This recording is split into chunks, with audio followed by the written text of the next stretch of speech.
성령의 은혜를 힘입어 살아가는 사람들이라는 제목을 하나님 말씀 선포하겠습니다. 성경은 우리 인간들을 항아리로 표현하죠.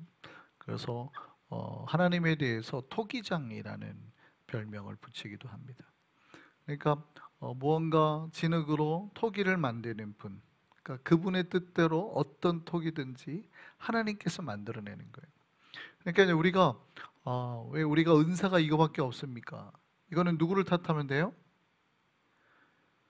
부모님을 탓하면 될 게 아니라 하나님을 탓하면 되죠.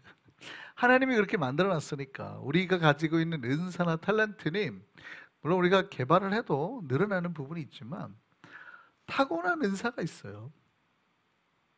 어쩔 수 없죠. 그걸 어떻게 하겠어요? 예를 들어서 머리가 나쁘면 열심히 공부하면 똑똑해져요? 별로 아니라 그러죠. 똑똑한 사람은 그냥 90% 이상 타고난다 그러죠. 가장 유전의 힘을 많이 받는 게 두뇌라 그래요. 물론 그 정도의 천재적인 능력은 좀 정말 이렇게 아주 넘어서는 사람들 얘기고, 물론 우리 학업이라는 거는 일반인들이 공부하면 다 따라갈 정도의 수준입니다. 그런데 어쨌든 머리 똑똑한 것도 타고난 거예요. 은사예요, 은사. 어쩔 수 없죠. 노래는요. 노래도 열심히 연습하면 늘지만 그냥 타고나게 원래 잘하는 사람이 있어요. 은사예요. 운동도 마찬가지죠. 운동도 우리가 열심히 하면 따라는 가지만 그냥 애초에 타고나게 잘하는 사람이 있어요. 왜냐하면 주님께서 그에게 탤런트를 그렇게 주신 거예요. 그분의 마음대로라는 거예요. 그래서 성경은 우리를 뭐로 표현하냐면 항아리로 표현합니다. 항아리. 이 항아리 속에 무엇을 넣느냐에 따라서 항아리는 가치가 변한다는 거예요. 이 항아리 속에 만약에 우리가 진짜 더러운 오염된 오줌을 아니면 넣는다, 그럼 이 항아리는 뭘로 바뀌어요? 요강단지로 바뀌는 건데, 여기에다가 우리가 만약에 우리가 정말 아주 값비싼 정말 아주 귀한 포도주를 담은다, 그럼 이 항아리는 또 뭘로 바뀌어요? 아주 값비싼 포도주 병으로 바뀌는 거죠. 그러니까 무엇을 담으냐에 따라서 항아리의 가치는 바뀌는 거예요. 그 안에 물이 있느냐 포도주가 있느냐에 따라서 항아리는 같은데 물 항아리가 되기도 하고 포도주 항아리가 되기도 한다는 거예요. 우리는 사실 항아리인데 우리 안에 무엇을 담느냐에 따라서 우리의 존재와 가치는 많이 바뀐다는 거예요. 완벽하게 다르게. 하나님께서 우리를 바꾸기를 원하는 것은 사실은 우리의 항아리를 바꾸기를 원하는 게 아니라 우리의 내면의 세계가 무엇으로 담겨 있는가를 바꾸기를 원하시는 겁니다. 할렐루야. 그러니까 우리가 가지고 있는 탤런트는 정해져 있어요. 우리가 받은 탤런트는 주님이 주신다는 말 그대로란 말이에요. 토기가 요만큼이면 요만한 걸로, 큰 사람은 큰 걸로, 그냥 그거는 애초에 그냥 받은 거예요. 이걸 가지고 하나님께서 우리를 탓하시지는 않는단 말이에요. 문제는 이 항아리 안에 무엇을 담았느냐를 보고 하나님이 우리를 책망하기도 하고 우리를 잘했다고 하는 거예요. 그래서 성경은 우리 안에 우리가 무엇을 담기를 원하신다는 거예요. 포도주를 담기를 원하신다는 거예요. 이 항아리에. 근데 이 항아리 안에는 원래 뭐가 담겨 있는데? 물이 담겨 있는데. 이해되세요? 이 항아리 안에는 원래 물이 담겨 있는데 근본적으로 변화가 돼야 된다는 거예요. 포도주로 완전히 다른 존재, 다른 가치로 변화가 돼야 된다는 거예요. 그게 예수께서 가나 혼인잔치에서 첫 번째로 행하신 기적의 역사입니다. 기적의 역사. 우리의 겉모습은 사실은 다 똑같아요. 그냥 원래 주신 대로예요. 근데 세상 사람들은 다 뭐에 관심이 있어요? 원래 자기가 받은 그거를 어떻게 한번 예쁘게 해보려고 그거에 가치를 둔단 말이죠. 거기에다가 아주 비싼 가방을 메고 거기에다가 브랜드를 뭐를 박으면 이 토기가 바뀔 거라고 착각을 하는 거예요. 이 토기에다가 막 예쁜 뭐 금칠을 하고 뭘 하면 이 존재 자체가 귀해질 거라고 착각을 한단 말이에요. 근데 하나님은 그런 걸 보는 게 아니에요. 그냥 하나님이 주신 그대로예요. 근데 이 토기 안에다가 무엇을 담을 거냐를 물으시는 거예요. 항상. 너희 안에는 지금 뭐가 있니? 네가 그냥 받은 인간의 모습대로 물이 있니? 포도주가 있니? 이거를 물으신단 말이죠. 우리의 내면에는 포도주로 가득하기를 바랍니다. 이 포도주가 뭐예요? 예수 그리스도의 피를 상징하는 거거든요. 인간적인 물에서 예수의 피로 우리가 가득 채워지기를 원하신다는 거예요. 그럼 물이 포도주가 될 수 있는 능력은 어디서 나옵니까? 우리에게서 나오지 않습니다. 할렐루야. 성경이 말하는 거는 우리가 물이 포도주가 되어야 되는데 절대 이것은 우리에게서 나오지 않고 누구를 통해서만 받을 수 있어요? 예수 그리스도를 통해서만, 예수 그리스도의 말씀을 통해서만 받을 수 있는 거예요. 예수의 말씀이 그 안에서 역사가 되면 물이 포도주로 변하게 된다. 이게 성경이 우리에게 말하는 바예요. 그러니까 우리가 거룩해지고 우리가 선해지고 우리가 아름다워지고 하는 우리 내면의 모든 변화는 우리 인간에서부터 나오는 게 아니라 다 어디로부터 나오는 거다? 하나님으로부터 나오는 거다. 원래 인간은 예전에 어떻게 했어요? 이 육의 몸만 가지고 살 때는 더럽고 추악하고 뭐 비방하고 이런 것들로만 가득했다는 것이죠. 그런데 우리가 예수를 만나고 예수를 품고 예수의 역사를 경험하고 난 다음에는 그게 우리 안에서 나온 게 아니에요. 주님으로부터 얻어진 거룩한 피, 예수의 피로 가득 찬 인생, 그 포도주 인생을 살게 됐다는 거예요. 우리가 물의 항아리에서 포도주 항아리로 변화된 인생 살아가기를 소망합니다. 이게 바로 신앙이에요. 그러니까 이제 물에서는 없던 이제 거룩한 것들이 나오기 시작해요. 뭐냐면 향내가 나오는 거예요. 포도주로 바뀌었더니 가나 혼인 잔치에서 느꼈던 그 사람들이 굉장히 독특한 표현들을 하죠. 이렇게 술 취하면 뭐가 잘 안 느껴진대요? 맛이 잘 안 느껴진대요. 향이 잘 안 느껴진대요. 그러니까 사람들은 처음에는 보통 좋은 걸 내다가 많이 취하면 나쁜 걸 내는데, 이거는 우리가 이렇게 취한 상태에서 먹어도 얼마나 향이 좋은지 얼마나 맛이 좋은지 모르겠다는 거죠. 그러니까 물에서는 안 나는 향기와 물에서는 없었던 아름다운 맛이 그 속에 있더라는 것이죠. 이건 어디에서 나오는 거예요? 항아리에서 나오는 게 아닙니다. 할렐루야. 예수 그리스도의 은혜로부터 말미암아서 그 속에서부터 나오는 것. 그래서 예수를 믿고 물이 포도주로 변한 크리스천 안에는 그런 거룩한 것들이 나온다는 거예요. 우리 안에서 그 거룩한 역사가 일어나기를 소망합니다. 그래서 이제 물어봐야 돼요. 오늘 본문은 그 거룩한 포도주로 변한 그 항아리에게 이렇게 다시 한번 리마인드를 시키는 거죠. 디도가 성령의 역사를 따라서 주의 말씀을 따라서 포도주로 변한 너희들은 어떻게 해요? 이 역사가 있어야 된다. 놀랍게 성령의 역사가 있어야 된다. 이렇게 말합니다. 근데 성령의 역사를 말할 때 치유와 권능과 능력으로 말하지 않고 그 속에 일어나는 아름다운 향내들로, 아름다운 거룩한 맛들로 표현하고 있습니다. 그게 뭐예요? 오늘 본문을 보니까 2절에 이렇게 돼 있어요. 성령의 역사 가운데 있는 사람은 아무도 비방하지 않고. 그러니까 비방이라는 건 헐뜯는 걸죠. 그러니까 사람들은 누구나가 약점이 있어요. 잘하는 것도 너무 많은데 사람들은 막 잘하는 걸로 막 칭찬하기보다는 약점고 하나를 잡아서 막 이렇게 부풀리기를 원하는 거죠. 이거를 뭐라고 그래요? 우리가 헐뜯는다. 그래서 이 비방하다의 다른 번역본을 보면 헐뜯는다, 헐뜯는데 막 이렇게 막 다 뜯어버리는 거예요, 진짜로. 마치 조그만 것도 큰 문제인 것처럼 부풀려서 막 말하는 것. 이게 비방하다는 표현이에요. 근데 아무도 비방하지 않는다는 거죠. 또 두 번째 뭐라고 돼 있어요? 다투지 않는다. 이 물이 포도주로 변화된 사람의 특징이 싸우지 않는다는 거예요. 또 물이 포도주로 변화된 사람의 특징이 관용하다는 거예요. 관용하다라는 말의 번역본에는 온순하다라고 되어 있는데, 관용하다라는 뜻은 어떤 표현이냐면 그냥 받아들인다, 허용한다, 넓게 받아들인다. 그러니까 이거를 그대로 관용하다라는 말의 사전을 찾아보면 이런 뜻으로 되어 있어요. 그럴 수도 있지. 그러니까 누군가가 뭘 잘못했는데 뭐라고 표현한대요? 뭐라고 말을 한대요? 그럴 수도 있지. 이렇게 표현한다는 거예요. 그리고 마지막에 범사에 온유한 사람. 범사라는 거는 모든 일에 온유한 사람. 이게 이제 물이 포도주로 바뀐 사람의 특징입니다 하고 이제 오늘 본문에 쭉 이렇게 써 있는 거예요. 성령의 능력이 있고 성령의 역사가 있고 주의 말씀이 임하고. 자, 그러면 이제 우리가 여기서 생각을 해봐야죠.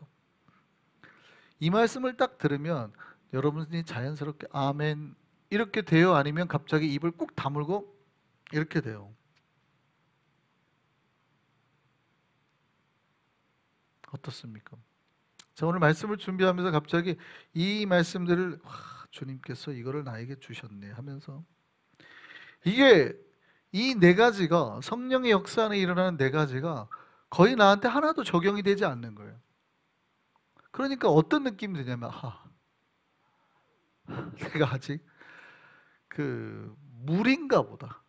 혹은 바뀌긴 바뀌었는데 막 비싼 프랑스 와인이 아니라 완전히 어디 싸구려 와인인가 보다. 이런 게 되는 거죠. 향이 안 나요. 맛이 없어요. 겉으로 보기에는 그 삐얼금 쭉쭉 해가지고 포도주 같긴 한데 향이 없는 거죠. 맛이 없는 거죠. 이걸 하나님께서 지금 우리에게 말씀하시는 거예요. 성령의 특징으로 능력이나 권능이나 치유나 역사를 말하지 않고 너희는 이러는 존재라라고 말하는 게 비방하지 않는 자, 헐뜯지 않는 자, 다투지 않는 자, 관용하는 자, 범사에 온유한 자. 이게 예수 그리스도를 만나서 물이 포도주 된 사람의 특징이라는 거예요.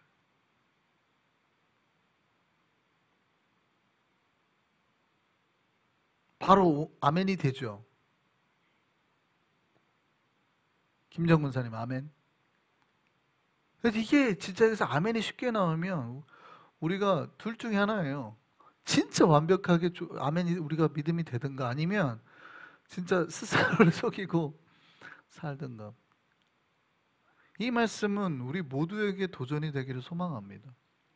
그러니까 제가 이 말씀을 준비하면서 가장 힘들었던 부분, 그러니까 이거는 사실은 우리에게 하는 말은 아니고 크리스찬이 그래야 되기 때문에 다른 누군가에게 그렇게 하라는 거예요. 안 믿는 누군가에게 그렇게 하라는 거예요. 그들을 비방하지 말아라.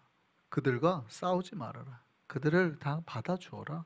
그들을 온유하게 해라. 그러니까 주변에 만약에 안 믿는 사람이 있거나 그러면 너희는 자연스럽게 그들에게 그렇게 대해줘라. 이런 거예요. 이런 거. 이게 크리스찬의 모습이다. 이렇게 말씀하시는 거예요. 이 부분은 우리가 지금 현재 그렇다 아니다가 아니라 평생을 들어서 우리가 하나님 앞에 성화의 과정 가운데 나아가야 될 부분이기 때문에 우리에게 도전이 되는 말씀이고 끊임없는 기도의 제목으로 우리 안에 역사하기를 바랍니다. 그런데 우리가 정말 많은 크리스찬들이 이 부분을 놓치고 살아가고 있거든요. 근데 주님께서 그렇게 하라고 말씀하시는 이유는 뭘까? 너희가 이렇게 관용하며 인내하며 이해하며 온유하게 살 수 있는 그 이유는 뭘까? 그렇게 살아야 되는 이유, 또 그렇게 살 수 있는 이유는 어디에 있는가? 너희 스스로를 이해해라. 너희가 어떤 존재인지를 스스로 돌아봐라. 왜요? 오늘 본문에 이렇게 돼 있어요. 우리도 전에는.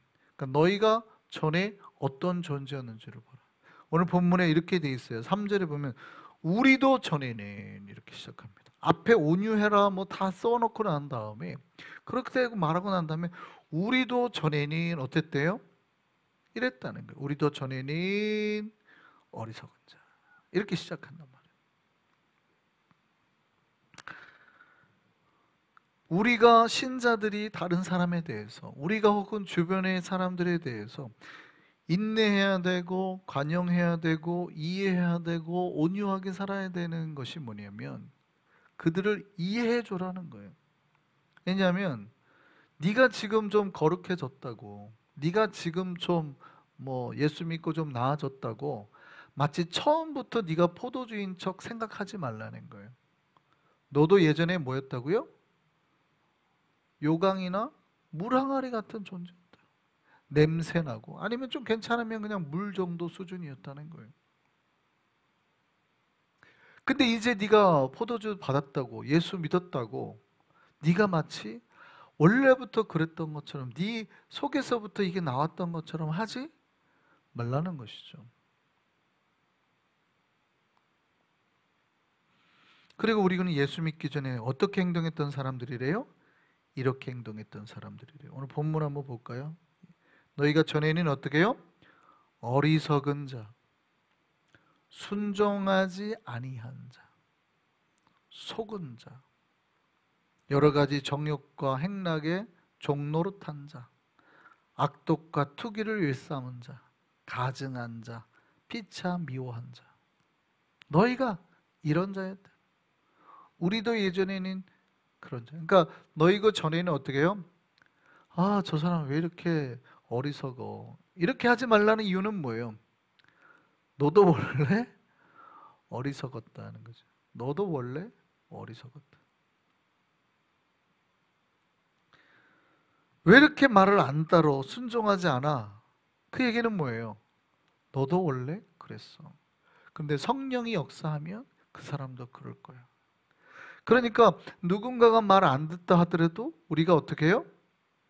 언더스탠이 된다는 거죠. 아멘입니까? 아, 이게 아멘이 되시면 오늘 밤 정말 큰 역사가 일어나는데.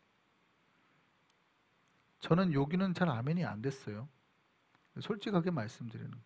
다른 누군가 순종 안 하면 아직도 화가 나요. 왜 안 할까? 근데 어쨌든 말씀은 그렇게 하시고 있기 때문에. 예. 아멘이 되세요? 예. 저보다 훨씬 나으신 거예요. 그 다음에 너희가 예전에는 어떤 자였대요? 속은 자. 이게 무슨 말일까요? 세번역에는 이렇게 돼 있어요. 미혹당한. 그러니까 쉽게 아주 사탄의 그 속임수에 잘 속아 넘어가는 사람들. 사탄의 속임수에 진짜 잘 속아 넘어가는 사람들. 그러니까 보면 가끔 그런 경우 있죠. 아, 저분은 왜 저렇게 사탄의 장난에 잘 넘어가는 거야. 이런 경우 있잖아요. 그러니까 우리가 그렇게 보면 지금 주님께서 우리를 보고 뭐라고 말한다는 거예요? 너가 예전에 그랬다고, 너가. 이렇게 말한다는 거죠, 지금. 그리고 여러 가지 정욕과 행락의 종노릇한 자. 그러니까 저 사람은 왜 이렇게 정욕과 자기 욕심과 욕망에 따라 사는 거야? 그랬더니 주님께서 뭐라 그래요? 너가 그랬다고, 너가 정욕과 행락의 종노릇한 자야, 네가. 그 다음에 악독과 투기를 일삼은 자. 이 악독이라는 건 뭐냐면 악의의, 그러니까 그 본성적으로 악한 마음이 악이에요. 그냥 뭐 이렇게 봤는데 악한 마음이 있는 사람이 있죠. 예를 들어서 새끼 강아지를 보면은 보통 우리는 어떤 마음이 들어요? 불쌍한 마음이 드는데 그런 걸 보고 더 괴롭히려고 하는. 그러니까 뭐가 튼튼하면은 문제가 안 하는데 약한 걸 보면은 더 괴롭히고 싶은 사람들 심리가 있습니다. 그게 이제 굉장히 심리학에서 동네에 깨진 유리창을 두지 말라고 하는 경우에 그 심리학적인 용어가 있죠. 동네에 깨진 유리창이 하나 있으면 어떻게 된대요? 그거 하나 때문에 사람들이 더 그걸 보고 그 집을 깨기 시작하는 거죠. 그래서 화단 정리나 이런 거를 막 잘하라고 하는 이유가 그런 빈틈이 하나 보이면 사람들 심리가 더 괴롭히고 싶은 거예요. 그냥 차가 세워져 있으면 모르는데 차가 유리가 깨져 있어요. 그럼 어떻게 해요? 갑자기 사람들이 들어가서 훔쳐오고 싶고 아니면 그 차를 들어가서 막 자기네 숙소로 하고 이런단 말이죠. 그러니까 이게 사람들 본성 자체 악한 심령, 뭔가 약한 게 있으면 불쌍히 여기는 게 아니라 약한 자를 보면 더 괴롭히고 싶은. 학교에서 왕따하거나 괴롭히는 아이들은 누구를 대상으로 해요? 자기보다 바로 약해가지고 바로 밑에여가지고 힘 센데 나랑 거의 비등비등한데 바로 밑에 애를 괴롭혀요? 아니면 나랑 완전히 차에 많이 나가지고 나한테는 말 한마디도 못할 사람을 괴롭혀요? 이런 거예요. 이게 악이에요, 악이. 악이라는 거는 약한 자를 보면 더 불쌍하다는 게 아니라 더 악한 마음이 드는, 이게 바로 악독입니다. 악독. 우리가 악독하다 그러잖아요. 그냥 본성 속에서 인간의 심령 속에 있는 악한 마음, 혹은 투기는 시기심. 우리가 그런 걸 보면 와, 저 사람 사이코패스인가 이런 생각이 드는데, 사실은 누가 그랬다는 거예요? 하나님 보기에는 네가 그랬다는 거예요. 네가 이전에 그랬대. 또 가증한 자. 가증한 자는 가증스러운 뜻이 아니고 남한테 미움받는 자란 뜻입니다. 미움받는 자. 물론 가증한 행동을 하니까 그런 뜻이긴 맞습니다만, 그 다음에 피차 미워한 자. 서로 미워하고 살았다는 거예요. 우리가 다른 사람을 이해하고 용납하고 받아들이고 관용해야 되는 이유가, 하나님 보시기에는 원래 네가 그런 자였다는 거예요. 그런 우리가 누구 믿어서 변화됐다고요? 예수 믿어서 변화됐다고요. 그럼 여기서 답이 있어요. 너도 예전에 그랬는데, 너도 냄새나는 존재였고, 너도 욕망 덩어리였고 문제 덩어리였는데 예수 믿고 포도주가 됐잖아. 그러면 저들도 네가 보기에 포도주가 되니까 막 냄새나 보이고 문제돼 보이지만, 저들도 결국 어떻게 돼요? 예수 그리스도를 믿으면, 예수 그리스도를 만나면 어떻게? 포도주로가 가득한 항아리로 변할 수 있다는 거예요. 그 소망을 잃지 말아라. 우리가 가끔 전도를 할 때 이런 말을 합니다. 안 변해요, 안 변해요. 이거는 성령의 역사가 돼도 안 변해. 이런 경우가 가끔 있어요. 혹은 주님이 와가지고 심판하셔야지 되지, 이거는 뭐 이런 경우 말하는 경우가 있죠. 근데 그런 경우가 있다는 거예요, 없다는 거예요? 없다는 거예요. 그를 위해서 기도하고 그가 변하고 그가 예수를 만나서 물이 포도주로 변하는 역사가 나타날 수 있음을 믿고 그를 위해서 기도하고 기다려 주라는 것이죠. 할렐루야. 이걸 그대로 우리에게 적용하면 너도 그렇게 완벽한 향내나는 포도주 항아리가 돼야 된다는 것이죠. 이거는, 이런 존재의 변화는 뭐 안에서만 가능해요? 성령의 은혜 안에서만 가능해요. 우리가 성령의 은혜를 입으면 권능과 역사만 나타나는 게 아니고 놀라운 내면의 이 변화가 일어나야 된다는 거예요. 아주 향내나는 포도주, 아주 맛있는, 맛이 있는 그런 포도주가 되어야 된다는 겁니다. 이 변화가 저와 여러분에게 있기를 소망합니다. 그래서 우리 영혼도 변하고 우리의 마음도 변하고 삶도 변해야 돼요. 이 변화가 어렵죠. 왜냐하면 이 사탄은 아까 어떻게 해요? 각종 방해를 통해서 우리를 예전으로 돌리려고 한단 말이죠. 어떻게든 깨려고 하고. 그런데 사탄이 성령을 이길 수 있습니까? 없습니까? 없죠. 우리가 성령 안에 있으면 절대 그럴 수 없어요. 그래서 성령님을 우리 안에 모시고 우리의 마음이 성령 역사 안에서 떠나지 않도록 하는 것이죠. 이게 신자들이 날마다 해야 될 것입니다. 우리가 거룩한 존재의 변화로 성령의 은혜 안에서 살아갈 수 있기를 소망합니다. 예수께서 오늘 우리에게 주신 약속이 있어요. 뭐냐면, 그랬던 너희를 자비로, 주님의 자비로, 하나님의 정말 우리를 사랑하심으로 구원하셔서 우리의 힘으로 하지 않고 주님의 중생의 씻음과 성령으로 새롭게 하셔서 우리를 당신의 뭘로 만드세요? 상속자로 만드셨다. 하나님의 복이 다 우리에게 유산으로 남도록 하셨다는 거예요. 할렐루야. 그럼 우리는 물이 포도주로만 바뀌었는데 그때부터 우리에게 뭐가 임한다는 거예요? 복이 임한다는 거죠. 하나님의 복의 상속을 우리가 다 받게 됐다는 거예요. 이거는 유산 상속은 현재적인 얘기를 말하는 게 아니라 미래적인 얘기를 하는 겁니다. 할렐루야. 그러니까 유산을 앞으로 하나님이 주시겠다. 우리가 누가 죽고 유산 상속을 해놨다는 거는 지금 당장 이거를 주겠다는 게 아니에요. 그렇죠? 지금 당장 이걸 우리에게 주겠다는 게 아니에요. 그런데 이거는 이미 우리 것이 된 거죠. 이해되세요?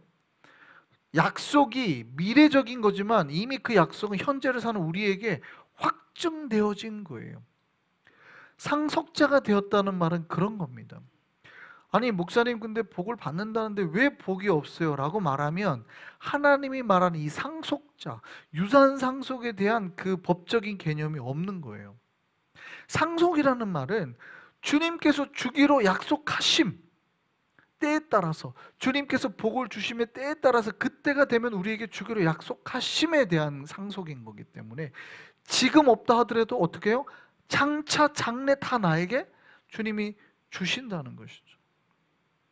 우리가 예수를 만나서 물이 포도주가 되고 거룩한 변화를 경험해서 복의 상속자가 되었음을 믿으시기를 바랍니다.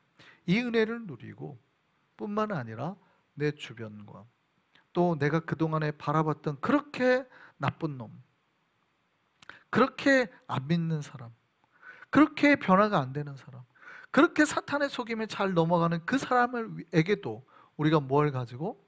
소망을 가지고 기도함으로 하나님의 역사가 그들에게도 임할 것을 믿고 내가 받은 이 상속이 그들에게도 나타날 것을 믿고 그들에게 복음을 전하며 나아가는 저와 여러분 되기를 바랍니다.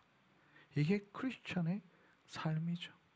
주의 은혜를 경험하고 이 소망을 가지고 그들에게 끊임없이 주의 사랑과 복음을 전하며 사는 삶. 이 은혜가, 이 역사가 우리에게 일어나기를